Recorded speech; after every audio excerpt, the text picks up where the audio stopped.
সিলেটের বিভিন্ন সীমান্ত এলাকা দিয়ে আসা অবৈধ চোরাচালান বন্ধ হচ্ছে না।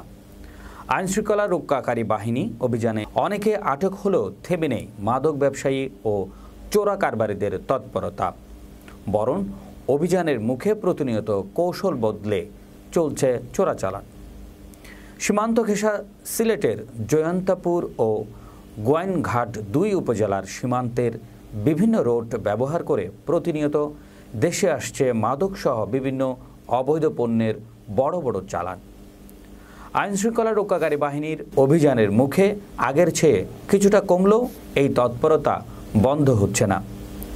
এখান থেকে মাদকসহ এইসব চোরাচালানের পণ্য ছড়িয়ে পড়েছে ঢাকাসহ বিভিন্ন জেলায়।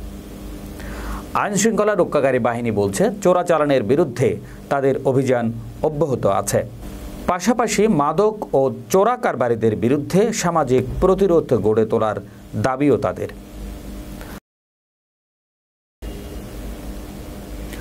মাদকের কবল থেকে তরুণদের রক্ষায় সামাজিক আন্দোলনের প্রয়োজন বলে মনে করেন নাগরিক সমাজের প্রতিনিধিরা।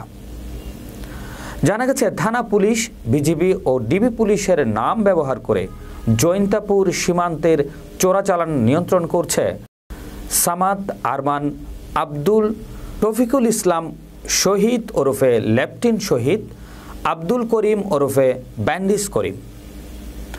মোকামপুঞ্জি এলাকার মালাই পাত্র। সম্প্রতি সময়ে 2 উপজেলায় অন্তত 1000-এরও বেশি চোরা কারবারি ও মাদক ব্যবসায়ী সক্রিয় রয়েছে।